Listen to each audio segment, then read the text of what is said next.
Welcome to the Majestic Truth Podcast. Join us as we delve into the mysteries of the universe, explore the unexplained, and shed light on some of the most important events that have occurred and are occurring in our world today. Get ready to open your mind, expand your horizons, and discover the extraordinary. This is the Majestic Truth Podcast. And now your host, Michaele. Welcome back, Truth Seekers, to another episode of the Majestic Truth Podcast, the show that explores the most intriguing mysteries and unexplained phenomena from our world and beyond. I'm your host, Michaele, and welcome back. It's 2024, and this week we are kicking off our first episode of Season 2. I hope you all had a wonderful holiday and your new year is off to a fantastic start. We have been working on some exciting new projects here, and I just can't wait to share the details of all of that with you, all in good time. Something I have been passionate about for a long time. I have been working diligently on the first sci-fi book in the Majestic Truth novel series called Destiny of the Starborn. I'll tell you more about this in the coming months, but I'm super excited working on it, and I cannot wait to release it. There's a lot of components to it. It's truly a passion project for me, and I come alive in ways I can't explain when working on it. So stay tuned for more information on that. All right, nonetheless, and without further ado, let's get to today's topic. We will be exploring the Lubbock Lights of 1951. Now, before we kick off the show here, head on over to majestictruth.com/episode 21. That's majestictruth.com/episode and the number 21 to see the overview of this particular episode. All right, let me give you a brief event summary. In the small town of Lubbock, Texas, a series of inexplicable events unfolded that would forever change the lives of its residents. It was a quiet evening on August 25th, 1951, when something extraordinary occurred in the night sky. A group of college professors who were sitting in their backyard, engaging in casual conversation and sipping on cold beverages, were suddenly captivated by an unusual sight. They witnessed the formation of 15 to 30 bluish-green lights in the sky, moving in a distinct V-shaped pattern, passing overhead. These lights were unlike anything they had ever seen before. They were seemingly synchronized in their movements. The professors couldn't contain their astonishment and called out to their families and neighbors to witness the spectacle in the sky. News of the strange lights quickly spread throughout the town, drawing the attention of curious onlookers and sparking a sense of intrigue and wonder. The Lubbock Lights had arrived, and the mystery behind them was about to unravel in the following weeks. The sightings of these lights were not limited to that one unforgettable evening. Over the course of several nights, more and more eyewitnesses reported similar sightings. Some described the lights as appearing to be circular or cigar-shaped, while others observed them as separate objects flying in close formation. As word of the Lubbock Lights reached the local media, the town was soon thrust into a media frenzy. Journalists from across the country arrived, eager to document the phenomenon and interview those who had witnessed it. What was initially a small gathering of intrigued locals quickly transformed into an international sensation. The sudden attention brought not only excitement, but also skepticism. Skeptics argued that the lights could be easily explained by natural phenomena, such as weather balloons. We hear about those a lot, right? Airplanes, or even reflections from streetlights. However, there were those who remained convinced that there was something truly extraordinary happening in the skies above Lubbock. In response to the growing public interest, the United States Air Force initiated an investigation into the Lubbock Lights. A team of experts was dispatched to gather evidence, interview witnesses, and attempt to unravel the mysteries behind the sightings. They meticulously examined the flight patterns, analyzed photographs taken by locals, and consulted with scientific authorities. The findings of the Air Force investigation, along with the accounts of eyewitnesses and the media frenzy that surrounded the Lubbock Lights, cast a long-lasting shadow over the town. These sightings would go on to become a landmark event in the field of UFO research. Eyewitness accounts revealed that the lights appeared to fly at high speeds, making sharp turns without deceleration or creating a sonic boom. Witnesses described them as moving silently, defying the laws of conventional aviation.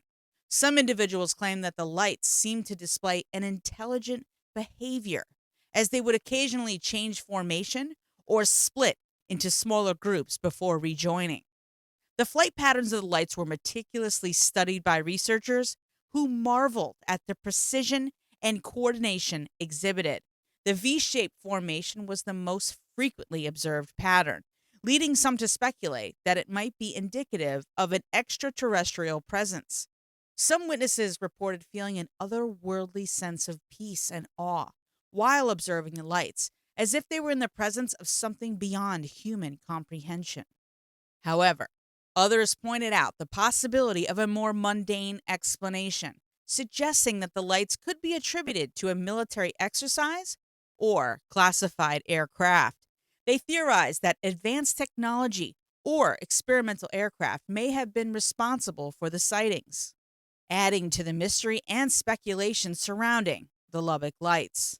Despite their skepticism, the phenomenon continued to captivate the town for several weeks. People took to rooftops, fields, and observatories, hoping for a glimpse of the awe-inspiring lights. Local businesses thrived as they catered to the influx of tourists and UFO enthusiasts who flocked to Lubbock in search of answers. As the media frenzy intensified, skeptics and believers engaged in heated debates. Scientific experts voiced their opinions, offering a wide range of theories and explanations. While some scientists speculated about atmospheric anomalies or cometary fragments, others delved into the realm of advanced technologies and extraterrestrial encounters. The official Air Force investigation concluded that the Lubbock Lights could be contributed to a common atmospheric phenomenon known as atmospheric Cherenkov radiation, caused by the interaction of cosmic rays with the Earth's atmosphere. They suggested that the lights observed were the result of this radiation reflecting off particles suspended in the high-altitude atmosphere. However, this conclusion failed to satisfy everyone. Many eyewitnesses and UFO enthusiasts rejected the explanation outright, dismissing it as a convenient cover-up. They believed that the true nature of the Lubbock Lights remained elusive, and that their sightings offered glimpses into a realm beyond human comprehension. Alternative theories began to emerge, suggesting that the lights could be part of a government experiment involving advanced propulsion systems or even interdimensional travel. Some theorists speculated that these lights were manifestations of intelligent extraterrestrial life visiting our planet from far-flung galaxies. Believers pointed out the historical precedents of similar sightings throughout the world, dating back centuries. If you watch Ancient Aliens, you know what they're talking about. They cited ancient cave paintings depicting mysterious lights in the sky and shared stories of unexplained aerial phenomena from different cultures and time periods. These accounts bolstered their belief that the Lubbock Lights were not an isolated incident, but rather part of a larger cosmic tapestry of unexplained phenomena. Regardless of the official explanation, the legacy of the Lubbock Lights would endure. The sightings became ingrained in the collective memory of the town and continued to be a topic of fascination and debate to this day. They spurred a renewed interest in UFO research and prompted further investigations into the mysteries of our universe. All right, so let's load up a newspaper article. This is from the Abilene Reporter News from Monday, August 27th, 1951. Drinking? Not even tea. 3 Texas Tech professors cite flying beads at Lubbock. Lubbock, August 26. 3 Texas Tech professors are still puzzled over 2 groups of objects the trio cited traveling over Lubbock at an incredible speed. A string of beads was the nearest any of the 3 could describe the objects. Here is their report. The first group of objects flying in a rough semicircular or crescent formation, but with a bulge in the direction of flight, was sighted at 9:10 p.m. Saturday night. The objects moved from northeast to southwest. So did a similar formation, which appeared about 3 minutes after the first one. The formations crossed the sky from arc to arc of the horizon in about 3 seconds. Objects in the formation were indistinct, but gave off a glow, perhaps reflected lights from the city below. The Lubbock CAA Tower and the tower at Reese Air Force Base both said there were no jet flights or other planes over Lubbock at the time. The professors are at Texas Technological College. They are W.L. Ducker, head of the Petroleum Engineering Department, Dr. A.J. Oberg, professor of chemical engineering, and Dr. W.I. Robinson, professor of geology. Ducker, who spoke for the group, said the 3 were holding an informal discussion as they sat in the rock yard at Robinson's house. Ducker said each calculated the formation covered the arc of the sky in 3 seconds. They couldn't figure the exact size or shape. On the matter of size, they had nothing for comparison, but they calculated. If the objects were a mile high, their speed was at about 1,800 miles an hour, and they should have been above 1,000 feet in diameter. If they were 50,000 feet high, they were moving at near 18,000 miles an hour and were at about 10 times as big as 1,000 feet in diameter. No shockwave. We felt no shockwave, such as an object traveling at such high speed would give off in the lower atmosphere, said Ducker. He said the absence of shockwaves would indicate the formations were in the stratosphere, 50,000 feet or higher.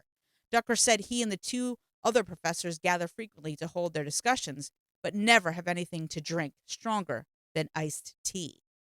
We didn't even have that Saturday night, he said. About 4 nights ago, J. Russell Heitman, head of the journalism department at Texas Tech, reported seeing the same sort of phenomenon. Interesting article, right? As news of the strange phenomena spread, it caught the attention of the United States Air Force, who saw it as their duty to investigate and find a plausible explanation. Within days of the sightings, a team of Air Force investigators arrived in Lubbock to conduct interviews and gather evidence. Led by the renowned Captain James Mitchell, a seasoned investigator with a reputation for his meticulous approach, the team set up a command center at a local Air Force base and embarked on their quest to unravel the mystery behind the strange lights. The investigators met with witnesses who had reported seeing the lights and listened closely to their accounts. They carefully noted the details provided, analyzing any recurring patterns or similarities among the testimonies. While some skeptics dismissed the sightings as mere misidentifications of weather phenomena or conventional aircraft, others remained convinced that they had witnessed something extraordinary.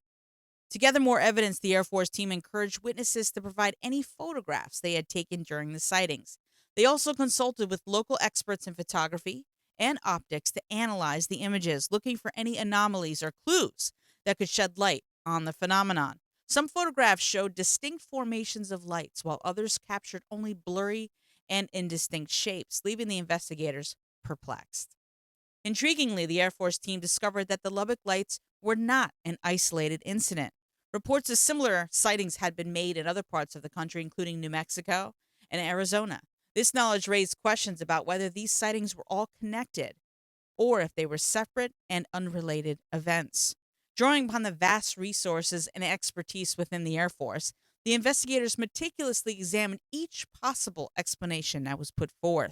They delved into the science of meteorology to understand how atmospheric conditions could manifest as strange aerial phenomena.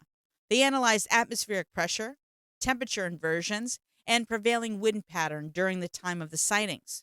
While these data points hinted at potential causes, they failed to provide a complete explanation. Multiple witnesses reported seeing the lights moving in synchrony, or executing maneuvers that defied the laws of conventional aviation. To explore this further, the Air Force team consulted with leading aerospace engineers and experts in flight dynamics. They studied flight patterns, analyzed the potential behavior of known aircraft, and explored the possibility of experimental military technology. Yet, despite these efforts, they found no definitive answers. After weeks of intense investigation and analysis, the Air Force team concluded that the Lubbock Lights remained unexplained. Despite their best efforts, they could not find a rational explanation that fully accounted for the sightings. This conclusion left both the investigators and the public with frustrating and unsatisfying answers.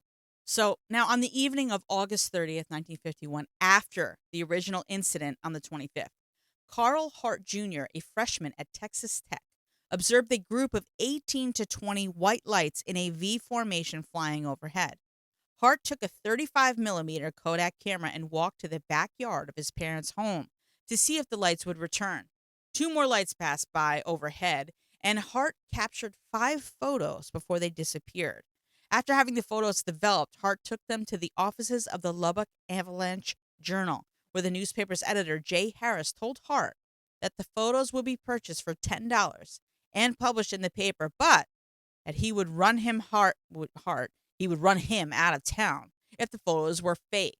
The photographs were soon reprinted in newspapers around the nation and in Life magazine. The physics laboratory at Wright-Patterson Air Force Base in Ohio analyzed the Hart photographs. After an extensive analysis and investigation of the photos, Edward Ruppelt, the supervisor of the Air Force's Project Blue Book, released a written statement to the press that said, "The Hart photos were never proven to be a hoax, but neither were they proven to be genuine." The Texas Tech professors claimed that the photos did not represent what they had observed because their formations had flown in a U rather than a V formation. So, moving on and realizing the significance of the findings and witnesses, the investigators urged the Air Force to continue monitoring and studying the phenomenon. They called for a specialized research unit dedicated to investigating aerial anomalies, which led to the creation of Project Blue Book, a top secret initiative that examined UFO sightings across the country. Well, what do you know? Project Blue Book aimed to investigate UFO sightings scientifically, gathering data and studying patterns to determine whether there was any validity to the claims of extraterrestrial visitation or advanced aerial technology. The project enlisted the help of prominent scientists and researchers from various fields, including astronomers, physicists, and psychologists, all working together to unravel the mysteries of these unidentified flying objects. Through Project Blue Book, the Air Force meticulously analyzed thousands of reported sightings, including the Lubbock Lights, over the course of its existence. While Project Blue Book made efforts to offer scientific explanations for many sightings, some cases remained unexplained, just like the Lubbock Lights. These mysterious, unsolved cases intrigued the public and continued to fuel the debate surrounding the existence of extraterrestrial life and the possibility of their visitation to Earth.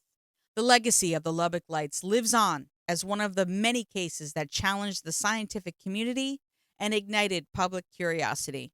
By stepping in to investigate, the Air Force not only highlighted the need for systematic exploration of UFO sightings, but also played a crucial role in shaping the ongoing quest for understanding the unexplained. So, what could possibly explain this strange phenomenon?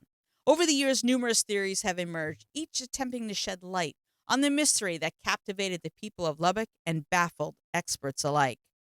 Theory number 1: atmospheric phenomena. One of the first possibilities examined was that the lights were a result of atmospheric conditions and natural phenomena. Some researchers proposed that the lights could have been caused by ionized gas in the Earth's upper atmosphere, commonly known as atmospheric plasma. This theory suggests that the ionization of atmospheric gases created glowing orbs that were mistaken for the Lubbock Lights. However, extensive analysis and scientific investigations have found little evidence to support this explanation. Atmospheric plasma, while a fascinating scientific concept, does not align with the eyewitness accounts of stationary objects or the patterns and formations observed. Theory number 2, misidentified aircraft. Another hypothesis proposed that the lights were simply aircraft from nearby military bases or civilian flights, with their lights reflecting off various objects and creating an illusion of multiple objects flying in formation. This theory gained traction due to the presence of nearby military bases and the fact that the aircraft sightings were relatively common in the area. However, eyewitnesses consistently described the Lubbock Lights as silent, immobile objects unlike any conventional aircraft. Now, if you live around this area, I think you know what a military aircraft looks like because you see them frequently, right? Additionally, radar data from the time did not match the flight patterns of known aircraft, casting doubt on this explanation. Skeptics argue that witness misperception and misidentification could have played a role, but the sheer number of reports and the consistency of their descriptions make it difficult to dismiss this phenomenon as mere mistaken identities. Theory number 3, extraterrestrial visitors. My favorite theory, of course. The possibility of extraterrestrial visitors remains a popular theory among UFO enthusiasts. Some argue that the Lubbock Lights could be evidence of advanced technology from civilizations beyond our planet. They propose that these lights were unidentified flying objects, or even alien spacecraft conducting observations or experiments. While this theory certainly captivates the imagination, the lack of substantial evidence makes it difficult to draw definitive conclusions. Without concrete proof, the extraterrestrial hypothesis remains speculative. Despite this, the Lubbock Lights do bear some similarity to other UFO sightings reported around the world, lending some credibility to this idea. Theory number 4, advanced military technology. Given the proximity of military bases and the time frame of the sightings, some believe that the Lubbock Lights could have been a result of classified military experiments or advanced technology. This theory suggests that the lights were the product of top-secret aircraft or experimental propulsion systems undergoing testing. However, no substantial evidence has emerged to support this notion, and official military statements at the time denied any involvement or knowledge of the phenomenon. Skeptics argue that if it were military in origin, surely there would have been some disclosure by now. While this explanation cannot be definitively ruled out, it remains speculative without concrete evidence. Theory number 5, bioluminescent creatures. A lesser-known hypothesis proposes that the lights were caused by bioluminescent creatures inhabiting the area. It suggests that certain species of insects or marine organisms, such as fireflies or glowing plankton, might have been responsible for the illuminations. While this theory seems far-fetched at first, it is worth considering given the unique environment and surroundings of Lubbock. However, it fails to fully explain the peculiar patterns and formations reported by witnesses and the consistent descriptions of the lights as stationary objects. The lack of bioluminescent species native to the region also casts doubt on this explanation. Theory number 6, electromagnetic phenomena. Some researchers have suggested that the Lubbock Lights could have been a result of electromagnetic interference, possibly from electronic equipment or power lines. This theory proposes that unusual electromagnetic fields in the environment could have caused the lights to manifest. However, investigations into this hypothesis have found no significant anomalies in the electromagnetic spectrum during the time of the sightings. Additionally, the witnesses consistently described seeing the lights in areas far removed from power lines or electronic equipment, making this theory less plausible.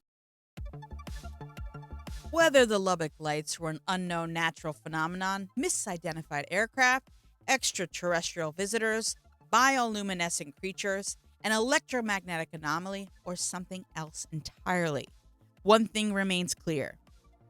The events of that unforgettable August evening in 1951 have left an indelible mark on the history and lore of UFO sightings. As we continue to explore the vastness of our universe, perhaps the truth behind the Lubbock Lights will one day reveal itself, unraveling the enigma that has captivated generations. Until then, we are left to ponder the possibilities, igniting our curiosity and reminding us of the vastness of the unknown that awaits humanity's exploration. The unforgettable evening of August 25th became a touchstone for ufologists and enthusiasts as they explored the boundaries between the known and the unexplained, sparking ongoing debates about the existence of extraterrestrial intelligence and the limits of human comprehension. Send me your thoughts about the Lubbock Lights to truth@majestictruth.com. I'd love to hear from you. All right, Truth Seekers, that concludes this episode of Majestic Truth and kicks off our second season. For more information on this episode about the Lubbock Lights, visit majestictruth.com/episode 21. I hope you've enjoyed exploring the depths of the unknown with us today. Remember, the pursuit of truth and the quest for knowledge are ongoing journeys. So stay curious, stay open-minded, always follow your dreams, and keep seeking answers. And if you have your own theories or stories to share about UFOs and other conspiracies, reach out to us on social media or email us at truth@majestictruth.com. Don't forget to mark your calendars and set your alarms because our next episode will be available in 2 weeks on your favorite podcast app. Trust us, you won't want to miss it. Until then, keep your eyes on the skies, your mind open, and remember, the truth is out there.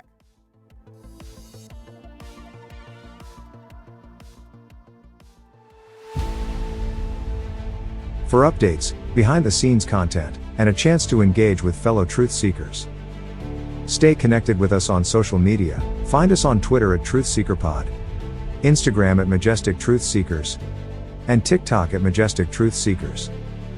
Thanks for listening.